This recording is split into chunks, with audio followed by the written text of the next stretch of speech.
नमस्ते, मेरा नाम जेसिका है। मैं 15 साल की हूँ और जिस दिन मुझे पता चला कि हर कोई मुझसे क्या छिपा रहा था, उस दिन मेरी जिंदगी उलट गई। ये ड्रामा कुछ समय पहले शुरू हुआ था। मैं अपने पिता के साथ शहर के एक दुर्गम इलाके में 2 बेडरूम वाले अपार्टमेंट में रहती थी। जब मैं बच्ची थी, तब मेरी माँ और पिताजी अलग हो गए थे। पिताजी ने माँ और उनके परिवार के बारे में कुछ भी बताने से मना कर दिया, इसलिए मैं पूछते पूछते थक गई।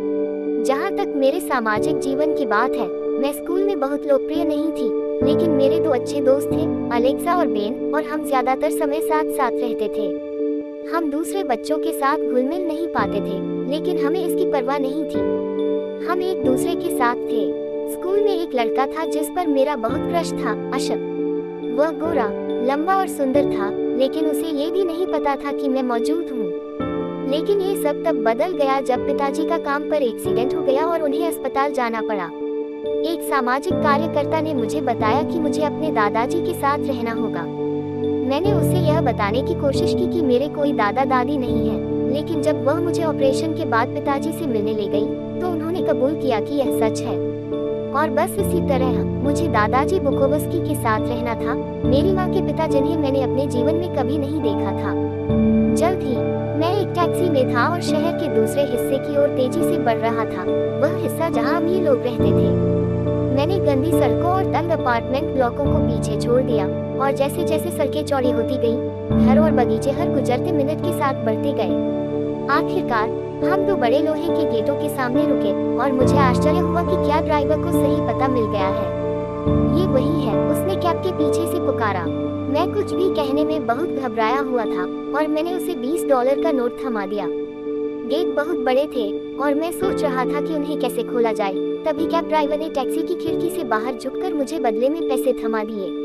उसने सुझाव दिया कि बजाओ। गाड़ी चलाने से पहले मुझे बीच में अकेला छोड़ दिया, जो कि कहीं बीच में लग रहा था। मैं कुछ मिनट तक गेट को देखता रहा। वह काला बॉक्स जो शायद इंटरकॉम था, उसके सामने एक पुश बटन था, जिसे दबाने से पहले मैं झिझका। हाँ, एक आवाज ने जवाब दिया। मैंने बताया कि मैं कौन हूँ, और तुरंत दरवाजे खुल गए। मैंने अपने पूरे जीवन में कभी इतना डर महसूस नहीं किया था, क्योंकि मैं धीरे धीरे विशाल बजरी वाली सड़क पर चल रहा था, जब तक कि मैं अंततः शीर्ष पर इस विशाल हवेली तक नहीं पहुँच गया। मैं बस खुले मुंह से देख सकता था, क्योंकि एक भूरे बालों वाला बूढ़ा आदमी सामने का दरवाजा खोल रहा था। मिस्टर बुकोवस्की, मैंने हकलाते हुए कहा। उन्होंने अपना सिर हिलाया और हाथ आगे बढ़ाया। मैं अर्नोल्ड हूँ, आपके दादाजी का सचिव। अब चलो, तुम्हें अंदर ले चलते हैं। घर अविश्वसनीय था। पूरा घर प्राचीन वस्तुओं और महंगी दिखने वाली वस्तुओं से भरा हुआ लग रहा था। अर्नोल्ड मुझे एक छोटे से बैठक कक्ष में ले गया, और मैं मुश्किल से ही फैंसी कवर वाली कुर्सियों पर बैठ पाया और बैठने से पहले अपनी पैंट ब्रश की। जब तक आप प्रतीक्षा करते हैं, मैं आपके लिए कुछ चाय बना लूंगा। श्री बुकोवस्की थोड़ी देर में आपके पास आएंगे। मैं अपने घिसे पिटे जूतों, गंदे कटे हुए नाखूनों और घिसी हुई आस्तीनों को देखता रहा। काश मैंने और प्रयास किया होता, लेकिन मेरे पास बहुत कम समय था। कौन सोच सकता था कि मेरी माँ के पिता इतने अमीर होंगे? और मैं सोच रहा था कि क्या मैं आखिरकार अपनी माँ से मिल पाऊंगा। तभी मेरी नजर दीवार पर लगी तस्वीरों पर पड़ी। एक ही महिला की कई तस्वीरें, एक बच्ची से लेकर एक बड़ी महिला तक। समानता को नजरअंदाज करना असंभव था। यह शायद मेरी माँ रही होगी। बिना सोचे समझे मैं उन तस्वीरों को और करीब से देखने के लिए उठ खड़ा हुआ। मैंने एक तस्वीर को अपने पास रखा और उसे घूरने लगा। तुम क्या कर रही हो, युवती? मेरे पीछे से आए आवाज ने मुझे चौंका दिया, और मैंने तस्वीर नीचे गिरा दी। ये गिर गया और टूट गया। तुम जैसिका हो, बूढ़े आदमी ने भौहें सिकोड़ते हुए कहा। दादाजी, उसने ठंडी भूरी आंखों से मुझे देखा। एल्बर्ट ही करेगा। नहीं, मुझे तुम्हारी तरफ देखने दो। मैं धीरे धीरे उसकी तरफ मुड़ी। मुझे अजीब लग रहा था, क्योंकि उसकी दृढ़ निगाहें मुझे ऊपर से नीचे तक देख रही थी। वह बहुत देर तक घूरता रहा। मैं खुश था कि वह मेरे बहुत करीब नहीं आया। मैं घबरा गया था और बंदर की तरह पसीना बहा रहा था। मुझे बहुत बुरी बदबू आ रही थी। फिर भी मैं उसकी आंखों में नाराजगी देख सकता था। मेरे दिनों में हमें गंदे रहने की इजाजत नहीं थी। सेना में जाने से तुम जवान लोग जल्दी ही समझदार हो जाओगे। तुम्हारे लिए यह बहुत आसान है। तुम्हारे पिता क्या सोच रहे होंगे? हम तुम्हें ऐसे घूमते हुए नहीं देख सकते। पड़ोसी पुलिस को बुलाएंगे।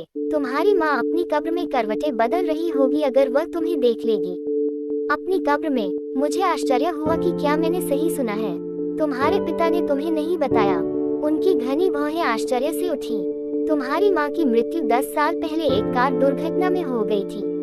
अब मैं अपने हाउसकीपर से तुम्हें नहलाने और तुम्हारा कमरा दिखाने के लिए कहूँगा। मुझे ऊपर से नीचे तक आखिरी बार देखने के बाद उसने घर की नौकरानी को बुलाने के लिए एक छोटी सी घंटी बजाई। और उन नाखूनों को ठीक कर दो, मैं गंदे नाखूनों को बर्दाश्त नहीं कर सकता। और इसके साथ ही वह चला गया।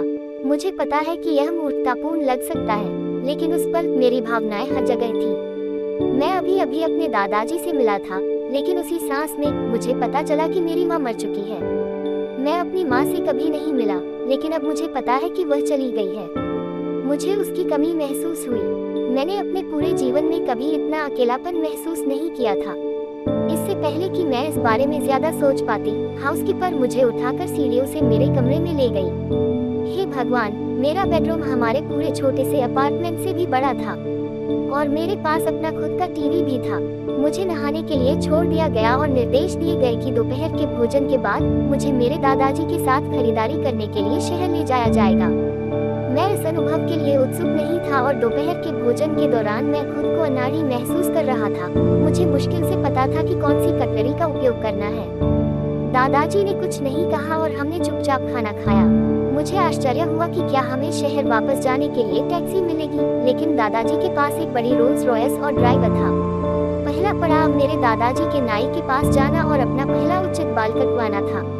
मैं दादाजी के छोटे बॉब के विचार के बारे में बहुत निश्चित नहीं था, लेकिन फिर मुझे एहसास हुआ कि मेरे बाल कितने लंबे और बेतरतीब हो गए हैं। और जब मैंने आखिरकार आईने में देखा तो मैं एक अलग व्यक्ति की तरह दिख रहा था। मुझे लगा कि मैंने अपने दादाजी की आंखों में स्वीकृति देखी है। हमने कुछ समय डिपार्टमेंटल स्टोर में बिताया, नए कपड़े खरीदे, वाकई बहुत बढ़िया चीजें जो पिताजी कभी नहीं खरीद सकते थे। अगले सोमवार को स्कूल में जाना अजीब लगा, नया और मैं बहुत ग्लैमरस महसूस कर रहा था। अलेक्सा और बेन के साथ भी नया मैं हमारे बीच एक अजीब सी स्थिति पैदा कर रहा था। बेन को लगा कि मैं अच्छी दिख रही हूँ, लेकिन अलेक्सा नाराज और ईर्ष्यालु लग रही थी। मुझे लगभग माफी मांगने जैसा महसूस हुआ। किसी कारण से मुझे अचानक उनके सस्ते कपड़े और घिसे हुए जूते नजर आने लगे और इससे मुझे दोषी महसूस हुआ। मैंने कुछ दिनों तक हमेशा की तरह चलने की कोशिश की, लेकिन मुझे लगा कि हमारे बीच दूरियां बढ़ रही हैं। ये सब एक शुक्रवार की रात स्कूल के बाद चरम पर पहुंच गया जब बेन और मेरे बीच किसी बेवकूफी भरी बात पर बहस हो गई। मैं अपने दादाजी के ड्राइवर के पास जाने ही वाला था कि टॉड और मैट वहां आ गए और रोल्स पर नजर गड़ाए हुए थे। वे हमारे साल के 2 सबसे लोकप्रिय लड़के थे। अरे जेसिका, हम बस यही जानना चाहते थे कि क्या तुम शनिवार दोपहर को हमारे साथ तैराकी करना चाहोगी। ये पहली बार था जब उन दोनों ने मुझे पहचाना। मुझसे बात करना तो दूर की बात थी। मैं झिझकी, अचानक अभिभूत हो गई।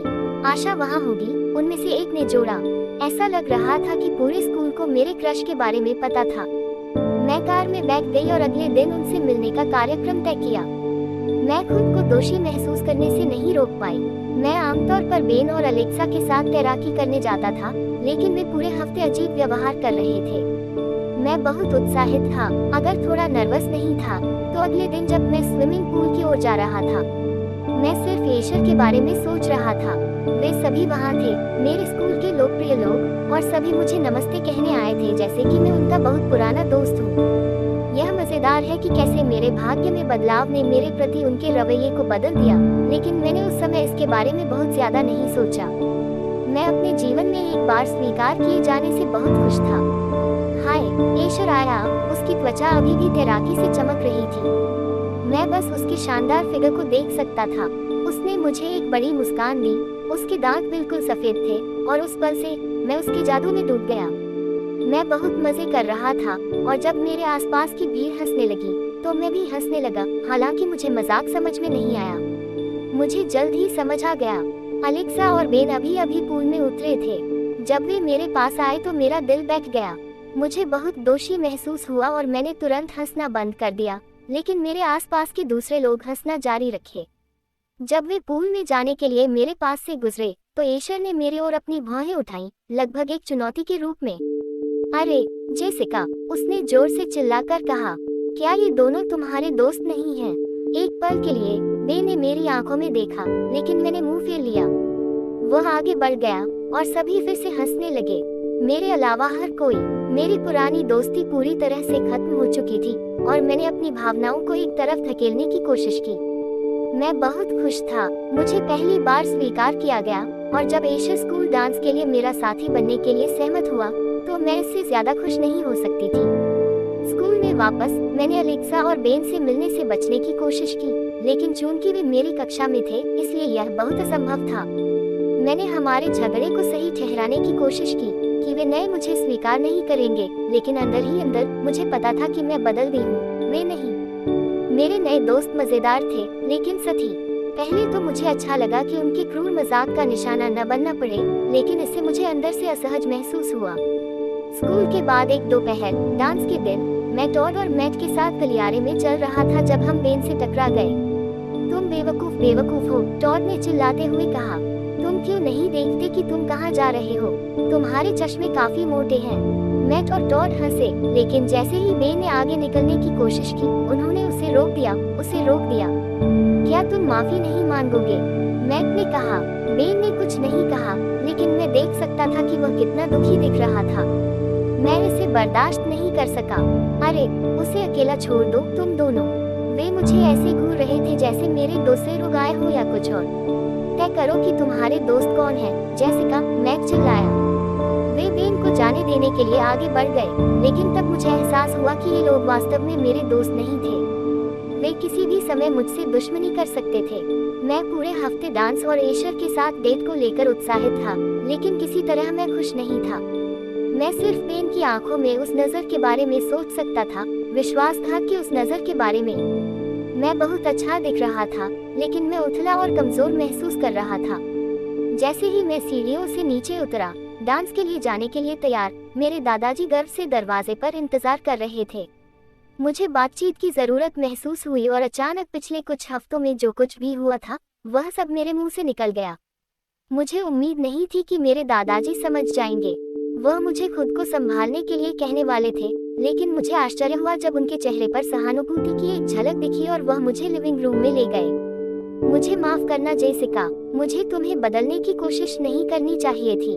बात बस इतनी है कि तुम्हारी उम्र में तुम मुझे खुद की याद दिलाती हो।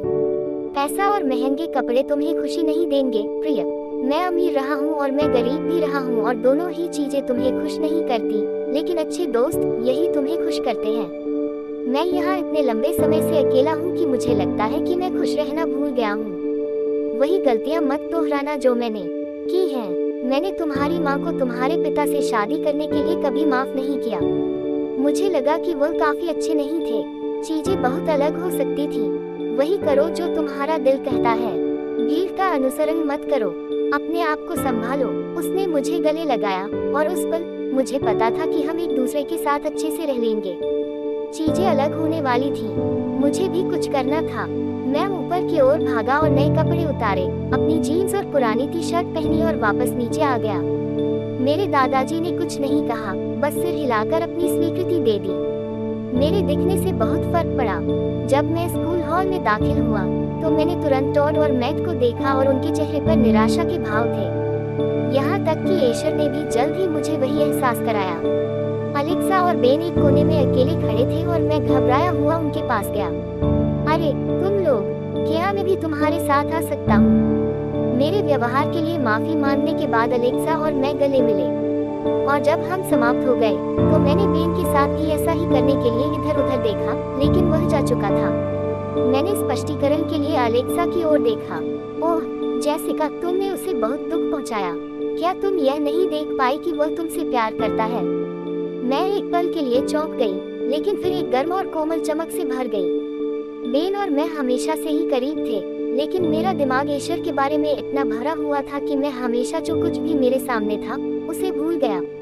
मैं भीड़ में घुस गया और बेन को ढूंढ लिया और उसके कंधे पर हल्के से थपथपाया।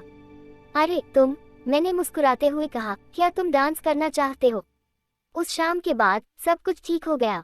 अलेक्सा और मैं फिर से सबसे अच्छे दोस्त बन गए और मैंने बेन के साथ धीरे धीरे संबंध बनाना शुरू कर दिया। मैं इससे पहले कभी इतना खुश नहीं था। पिताजी और मैं आखिरकार दादाजी के साथ रहने चले गए और यह एक तरह से एक बेहतरीन अंत है।